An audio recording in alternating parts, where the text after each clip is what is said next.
On August 13th, 2025, the quiet of Israel's southern rail corridor was broken in an instant as Hamas launched one of its most daring attacks in years. From the darkness of the night sky, 80 explosive-packed suicide drones rained down on a half-mile-long Israeli military supply train carrying fuel, ammunition, rations, and more than $50 million worth of precision-guided missiles, enough to equip 4,000 soldiers for almost 3 weeks. The collective effect of the swarm was equivalent to a small tactical airstrike, setting fire to fuel cars and producing a 300-foot tall fireball, its heat so intense that satellites could see it from space. As armored escort vehicles were ripped apart and survivors stumbled through fire and smoke, another group of assailants stormed in. 30 motorcycles supporting 60 Hamas fighters, with rifles, RPGs, and machine guns, rushing at 55 miles per hour to attack the disabled convoy. In 5 minutes, a mundane supply run had become a battlefield firestorm. But while Hamas thought that their ambush was perfect, Israel had overhead drones, satellites, and 5,000 Special Forces troops already mobilizing. The question now, would this brazen attack bring Hamas a fleeting victory or unleash a deadly counterattack that would destroy them? The gas cars burned like giant torches. Bullets hung in the air, ready to explode at any moment. And the night hummed with the sound of motors, detonations, and gunfire, reducing the desert to a battleground overnight. For Israel's generals, delay spelled doom: strike now or wait and completely destroy Hamas's stronghold. In minutes, coded warnings flashed into Tel Aviv, and Israel's Southern Command held an emergency war council. Before them on the table were grim statistics: a half-mile-long supply train disabled, 40 troops lost, and $50 million in weapons and supplies threatened with disappearing into the ground. Hamas's raid was the biggest in years, and left unchecked, it could destabilize Israel's entire front line along Gaza. The answer was quick and overwhelming. 50 spy UAVs soared into the sky, their high-resolution thermal imagers charting every motion. Within 11 minutes, a terrible reality presented itself. The raiders and pirated cargo were disappearing into Hamas's tunnel complex. Fortified hideouts dug perilously near civilian residential areas. If only a percentage of the ammunition were stored, it could feed weeks of ambushes, rocket barrages, and raids that could cost hundreds of Israeli lives. That possibility was unacceptable. High Command ordered into action immediately Operation Iron Hounds, a mission not only to retake stolen weapons, but to destroy the infrastructure that enabled such an ambush. Reconnaissance turned to full mobilization by 4:39 a.m. A steel column of 45 Namer armored carriers, 18 Merkava 4 tanks, and 12 engineering vehicles rumbled forward, bearing 5,000 elite soldiers, an entire brigade's worth of firepower. With them, advancing on the ground, was a special vanguard, 60 top-trained canine soldiers who wore helmet-mounted 4K cameras, infrared detectors, and biometric sensors. Each of these irreplaceable animals was able to fit into tunnels measuring under 18 inches in width. The battlefield was shifting underground, and Israel was prepared to pursue Hamas into the subterranean realm where they felt invincible. Connected by encrypted satellite uplink, the Israeli force streamed intelligence at a breathtaking 10 gigabytes per minute, sufficient to map every turn and chamber of Hamas's extensive underground stronghold in real time. The tank column came to a stop just 6.2 miles shy of Gaza's border, engines idled, night vision activated. While above, Israel's C-3 spy satellite homed in on suspected tunnel entrances. Experts put the maze at a staggering 350 miles long below ground, 10 times Manhattan's length, and able to house as many as 8,000 combatants. Enormous caches of weaponry and command centers buried 90 feet underground.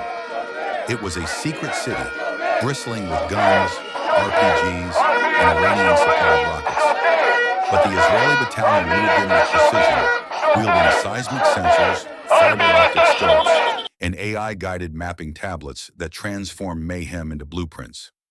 As the first light of dawn brushed the horizon, 5,000 troops were in position, and their scout dogs had already slipped forward into tunnels. Then at 5:11 a.m., the calm was shattered.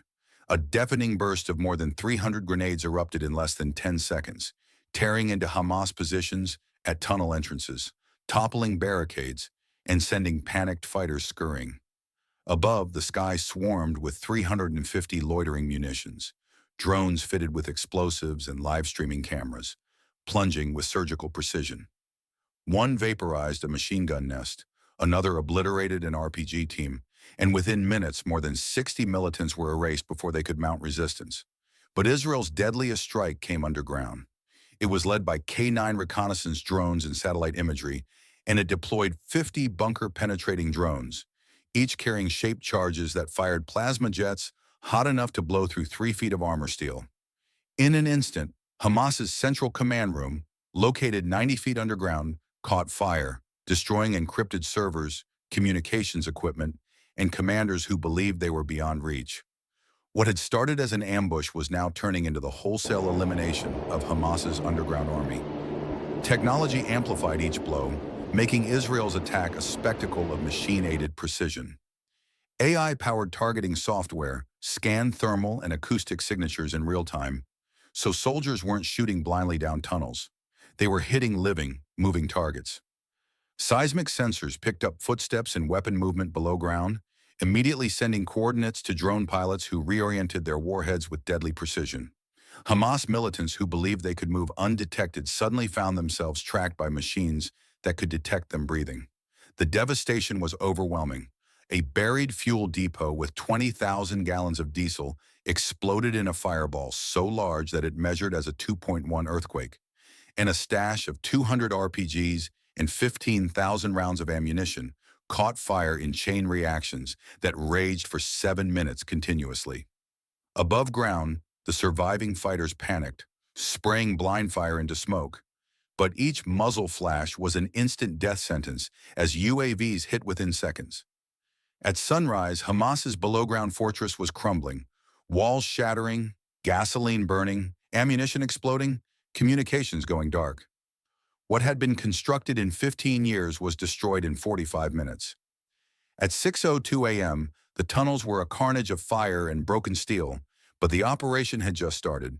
With the UAV barrage done, 5,000 top Israeli troops stormed the complex, room by room in brutal effectiveness.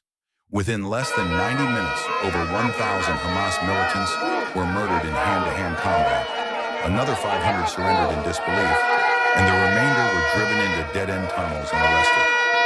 Dozens of Israeli hostages were freed alive from buried cells, and more than $50 million in plundered weapons was seized intact. To guarantee the fortress never again would stand, engineers blew up explosives through 6 principal tunnel branches, 12 miles of fortified infrastructure destroyed for good.